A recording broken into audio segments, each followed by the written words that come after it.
A big hello and welcome to J Sanderson TV. This is our 4th year and there's never been a more important time to be up to date with all the news of economic indicators and tax. And who better to do it with than always with Roy Sanderson. Roy, welcome, J Sanderson TV, a 4th year. Can you believe that, first up? It went quickly, didn't it, Dave? 4 years. But great to be back again. Something born out of COVID, and we've had the great fortune of updating the audience about many things, and probably, as I mentioned off the top, you know, never a time more important than right now with so much going on in the world and so many changes.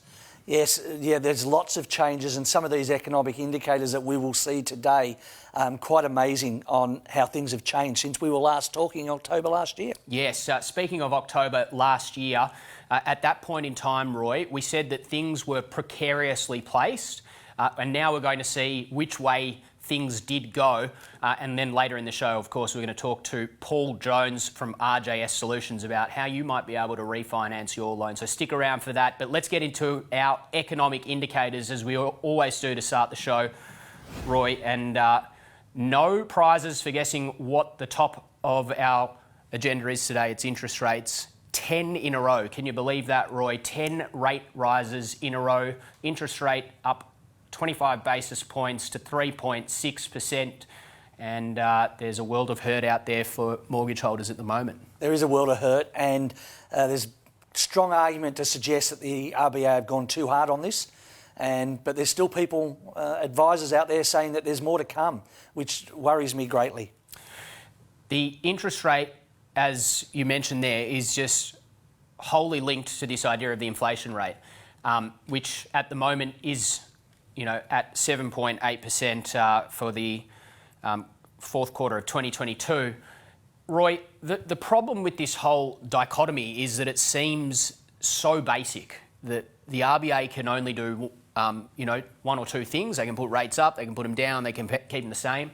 And the inflation rate is obviously, you know, made up of many, many different factors with which the RBA can only pull one lever.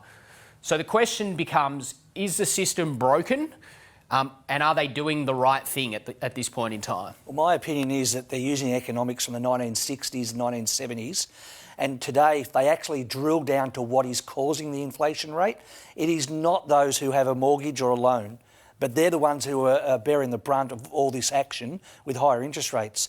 There are so many other factors, you know, Ukraine, China, supply problems, labour shortages. There's other factors, but it seems that the mortgage holders are the ones being hit. Let's play devil's advocate. We know that the inflation rate's at 7.8%. You know, what happens if the RBA does leave interest rates the same and inflation gets out of control? Is that a better problem to have, you know, when we're sort of confronting this idea of what is the least worst solution? You know, what are the options there? Yeah, it's a difficult one because there's really not other policies around trying to attack inflation. Now, inflation is a problem not just in Australia. To be very clear, it's a problem right around the world at the moment. But many countries are using the same 1960s, 1970s economic policy, which is increase interest rates. But it's not taking an effect. So I'm not sure what the answer is. I don't have all the answers, but I'm pretty certain that mortgage holders are not the ones that should be hit so hard. You mentioned inflation rates and them being high around the world. Well, inflation's a problem that's been around for, you know, more than 60 years. So let's have a look at the long-term historical inflation rate. You can see that prior to 1960, it kind of, you know, sat around up at the 15 to 20% range, or even to 25%, and then sort of a pretty strong peak there between 1974 and 1988. But you can see that this century, we've had relatively stable inflation, but right now it certainly has gone out of the usual brackets that the government of the time likes to keep inflation at. Yeah, and we're looking at the highest rates since 50 years, 50 odd years. So I understand it is an absolute concern. I agree with that. Okay, so inflation rate, let's keep an eye on that one in weeks to come, because that is going to be obviously linked to the interest rate. GDP growth is another key indicator that we look at on this show and that economists keep an eye on around the world and around Australia. Growth has been flat the last year. So you can see 2022 growth numbers, quarterly growth numbers, 0.6, 0.9, 0.7, 0.5. So it's less than 1% growth, which is outside of the government's ambitions of 2 to 3% growth. But on the flip side, we're talking about uncertain economic times, but at least through the guise of an actual growth number, as opposed to negative growth, which we know 2 periods of that would see us into recession, Roy. Yes, and the danger of the interest rates going up so high is that we will fall into a recession, and we don't want that to occur, because at the moment the growth is just above zero. So we are in danger of going into negative growth, and that's the real worry. That's when the Reserve Bank have got to cease increasing interest rates very quickly. Okay, so we've talked about how prices are going up, and we've talked about also then how that's having an impact on GDP growth. But I suppose something that is a slight reason to celebrate, or most people will say it's not a reason to celebrate, but it's something that at least is happening in light of inflation, is wage growth. It is at a high point now of 3.3%. So people would certainly be in an even bigger world of hurt if there wasn't any wage growth. But the problem is that 3.3% wage growth is lagging behind the inflation rate of 7.8%. So we are seeing a real wage loss. We have a real wage loss. We've had that for quite some time. And it's almost like we've become accustomed to the fact that our wages are losing value. But which is feeding which? Is wage growth feeding inflation, or is inflation feeding wage growth? It's just a difficult one to know. Yeah, huge question there for economists, and of course for the Reserve Bank Board, as they confront potentially an 11th rate rise if inflation is not curtailed. Just going back to that point though, Roy, some of the wording perhaps suggested a slight chance of no increase in the rate at the next monthly meeting in April. But one thing that we do know is that this idea of interest rates is going to be heavily linked to how consumers, or how confident consumers are moving forward. And that's where we get this consumer confidence index, which we can see went up in January to 84%, but then a pretty sharp decline to 78.5%, representing a 6.9% decrease in the index in February. And I reckon, Roy, part of that is to do with the wording of the February statement from the Reserve Bank Board, who suggested that there was definitely going to be another rate rise. So people knew that when the rates went up in February, that they were going to go up again in March. So it'll be interesting to see how the March consumer confidence number manifests when we're next on this show in April. Yeah, if you look at the history, we've had some big drops throughout the history of that graph. But the reality is it's a bit of a danger, because it's going to feed spending. And if consumer confidence drops, we are heading more likely to have a recession, which is why I think the Reserve Bank have been very particular about their wording and softening it a little bit and saying maybe there won't be an increase next meeting. We're seeing quite an unusual critique of the Reserve Bank at the moment, in particular the Chief, Philip Lowe there. We've seen paparazzi out the front of his house. Do you think the treatment of him is fair, warranted, or just completely unfair and unwarranted? I think they need to review who's on the Reserve Bank. I think there are too many top-end people. I think they need more people grounded as to what's actually happening out there.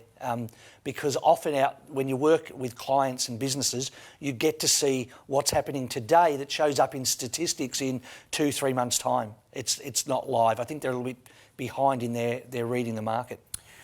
As we've mentioned throughout, interest rates are dominating the news agenda, and the news agenda is usually going to determine consumer confidence, because that's what consumers are reacting to.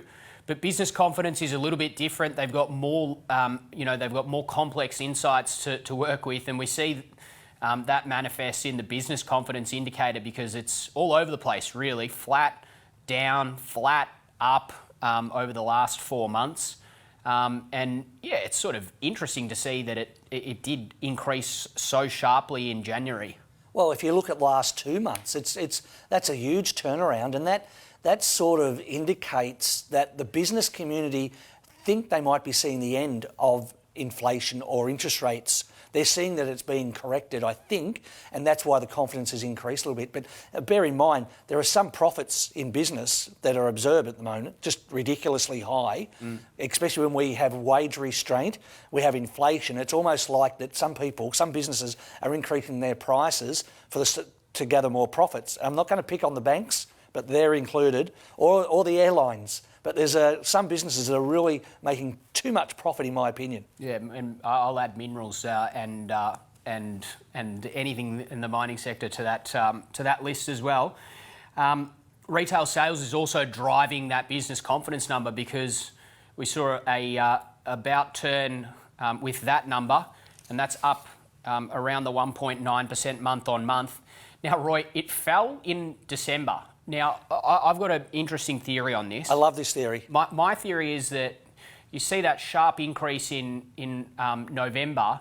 I put that down to this idea of the Black Friday online sales, and people now using that opportunity to do their Christmas shopping early, which means that the December number is weaker as a byproduct. So really, if you look at the October number of 0.4%, we saw a sharp spike in November, people buying, their gifts and buying basically their retail things or their retail needs for November and December in the 1 month, and then the drop off in December, and then, a return to normal order in January. I love that theory. It makes a lot of sense. That's exactly why November's peaking and December's not. And that might be a way of the future, by the way. November may become the new Christmas spending rather than December. Good to see people organised. Certainly not myself. I was out there on the 24th of December, as I am every year. Unemployment rate is still at a record, close to record lows, 3.7%. So representing pretty close to full employment, as economists would put it. The 50-year low there of 3.4% in October. And I suppose that is putting pressure on wage growth as well, with a pretty full and tight labour market, Roy, but it's also going to put pressure on prices, because more people are earning money and they're going to be inevitably spending it. Yes, it will. And interestingly, we don't know what the right number is there on that graph. We know that we've had a labour shortage. So at 3.4%, it's probably too low, because it's causing inflationary pressures due to labour shortages. So whether the current rate at 3.7 is the target, or should it be 4 or 4.5, I'm not 100% sure of the answer to that. But we do not want labour shortages, because that pushes up prices. Yeah, I think the challenge for policymakers is sometimes we make it too easy for them. The challenge is for the unicorn to occur, and that's low unemployment, low shortage, and no inflation. Now, go and figure that out, government. That's the question for you to do. But obviously, with the idea of relative scarcity and, in a capitalistic economy, Roy, we sort of recognise that there is this need to rob Peter to pay Paul in some of these situations. But it still doesn't, it doesn't alleviate the scenario that governments actually solve the entire problem. I just wonder whether they whether with, a 3-year election cycle and with so much focus on elections, whether they've actually got a mandate to make those type of decisions in this day and age. Yeah, you're right. I think that needs an overall an upheaval across the whole political system. Just to talk to your point before, you talked about this idea of having lots and lots of people inputting. Maybe there's some sort of subset of government where, people from everyday industries do come together to provide, input into these situations. You would hope that is happening as part of normal democratic process, but sometimes it feels like it doesn't. That's my editorial for the day, Roy. You don't need to you can leave that one alone. But, it's a challenge for policymakers. Because, as you say, there are people out there struggling, and another cohort of people that are struggling are renters, because the prices are going through the roof. You can see here on this graph that Melbourne rent prices have experienced a really sharp increase throughout 2022. So there's the historical graph for the last 13 years, but have a look towards the right-hand side of that graph, where you can see these very sharp increases. And the Herald Sun reporting last week that Melbourne rentals priced at less than $400 a week have more than halved over the past year, as median rates remain at alarmingly record highs. Our policymakers take note of this slide, because there is policies in place affecting landlords. with compliance costs that are causing rents to go up, and this is no surprise. We've seen this on the horizon. So rents are going up, seemingly, something that is going to make things more difficult for people that are renting. But what about prices? What about the idea of buying a house? Maybe now's a good time to buy off the back of the decreases that we saw throughout last year. But it does look like property prices are starting to flatten out now. They certainly appear to be flattening out. Last month to this month appears that way. And yes, it's very interesting on how that property market's going to go, given that rents are now increasing. Because I can tell you, landlords are starting to walk away. They're starting to sell up and saying, being a landlord with all the compliance issues and the costs, it's not worth being a landlord. Interesting, and we're going to hear more about that later on in the show. We talk about property investment on one hand. We can't not talk about the stock market on the other hand. The All Ords over the last year, Roy, is up. So it's a nice, easy thing to do to say, hey, look, there's a nice increase over the period of a year, even though you've had to endure all of that turbulence in between, where you can see that it has certainly gone down and up and down and up again. But yeah, if you're looking at investing over the last 12 months, you would have seen a return on investment. Now, just look at that graph, Dave, and let me explain something. That is the All Ordinary. So that's all the whole bank of shares, whole list of shares, right? Let's say it's 200 of them. Now, that's the return on the average 200. But if you go and get some advice as to which shares I should buy, and you only buy the top 20, they have the best 20 return, and take out all those that are dragging the average down, you can far exceed that return.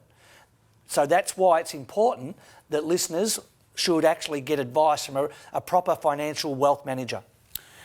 Bitcoin, we call it the wild, wild west sometimes. What's it been like over the last 12 months, Roy?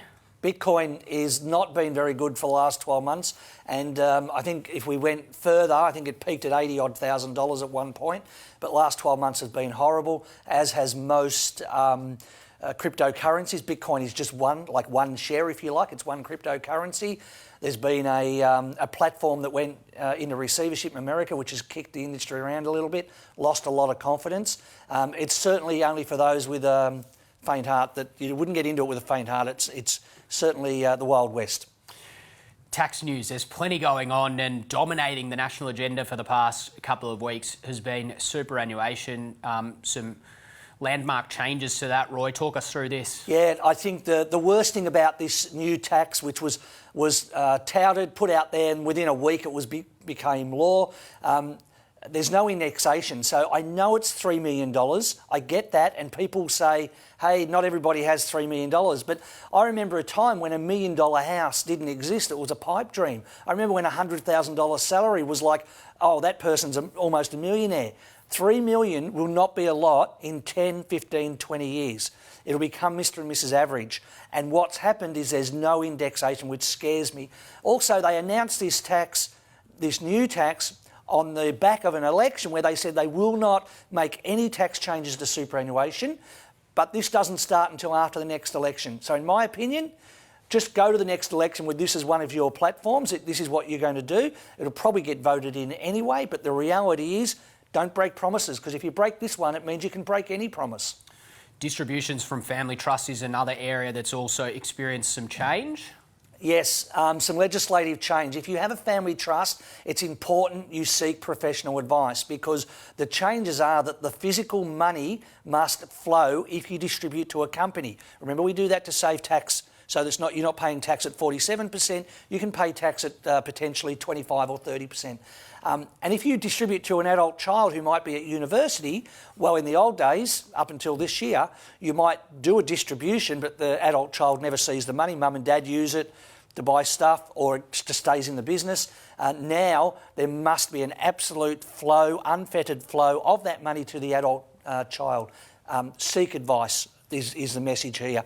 Trusts are still fantastic tax-saving vehicles in the right circumstances, but they're not for everybody. A win for adult children there. They get to actually see the money come through. Now, one space that has seen monumental change over the past 3 years is the idea of the home office. You know, what is it? It's been completely redefined since prior to the pandemic, and the changes continue, Roy. Yeah, so 67 cents this year, this next tax return, up from 52. You look at that and say, thank you very much, that's fantastic. Trouble is, that extra 15 cents an hour now includes stationery, internet, phone, computer consumables, where previously it did not. You could have claimed the 52 cents and all those items separate. So that's a big reduction in what people can claim. And effective from the 1st of March, you actually must have a diary for every hour you work at home, not just 1 month as a template or a sample. So you've got to have a diary for every hour that you work at home. For the whole tax year? For the whole tax year, from the 1st of March. Yep, so that's going to be challenging for the disorganised amongst us.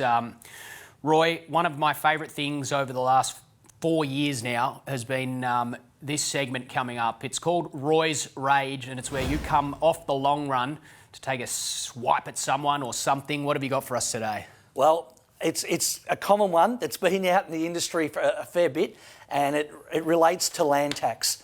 Now, I'm focusing on Victoria here, but land tax around Australia is fairly similar. I've had clients on the phone complaining that land tax has gone up by 2 or 3 times, thousands and thousands of dollars. This is how it works. It's based on the valuation the council did in January.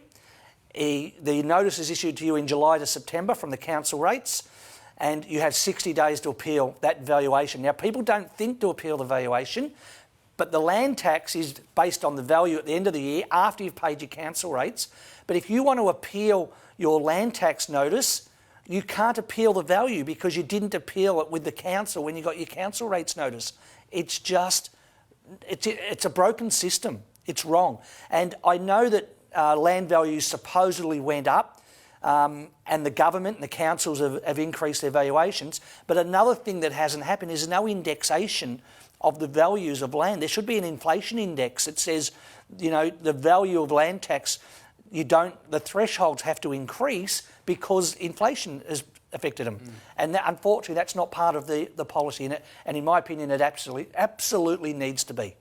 Whew, off to a hot start this year, Roy. Plenty more Roy's Rage coming up this year. And now we've got an opportunity for some more solutions. You've already provided one, but Paul Jones is here. He's from RJS Solutions. Paul, a big welcome to RJ Sanderson TV. Thank you. Thanks, David. Morning, Roy. Paul, so much going on with interest rates at the moment, and obviously that's going to affect mortgage holders or people potentially thinking about borrowing. What's the most critical message that you've got for them? I guess the most critical message for borrowers is they don't do nothing and pay the loyalty tax to their current lender. Very important to have a look at your mortgage. Speak to your broker. There's plenty of lenders out there with good cashback offers, much more competitive rates than some of the major lenders.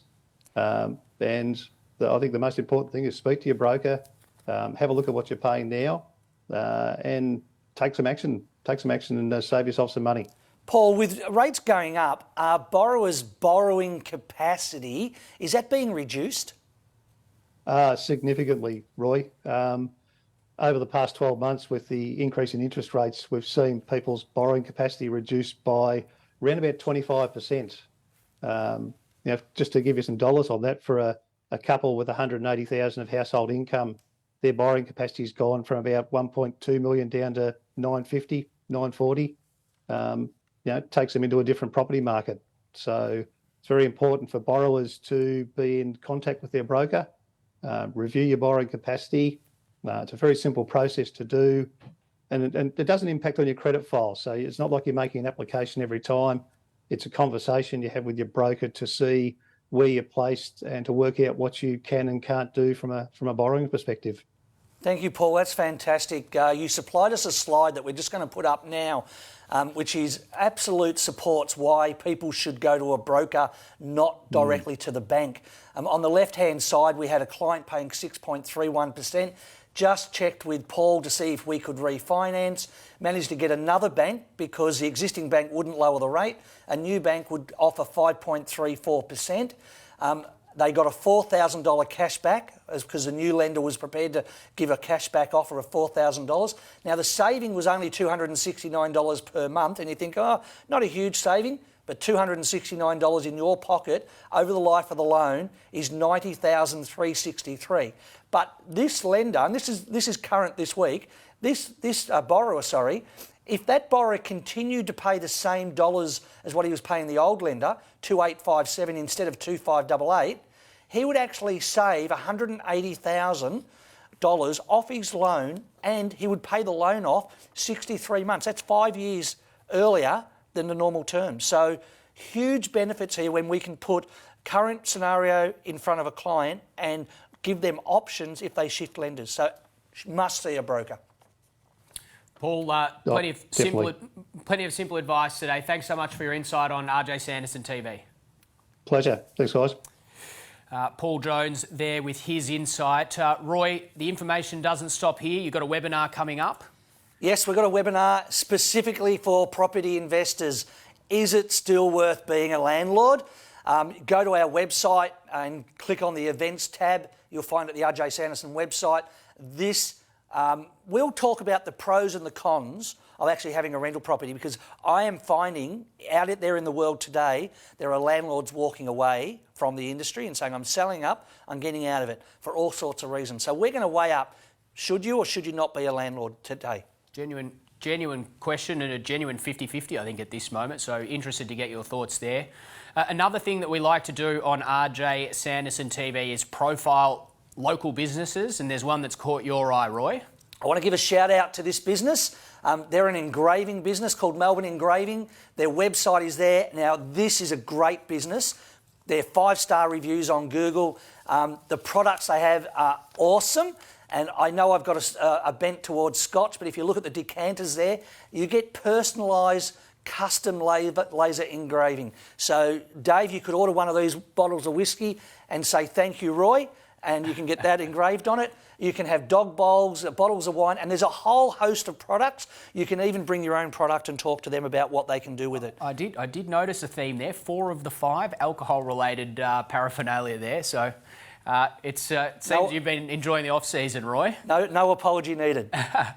Roy, the last 10, we've seen increases in interest rates. Will we be sitting here next time in April after an 11th rate rise? I'm going to bank on no.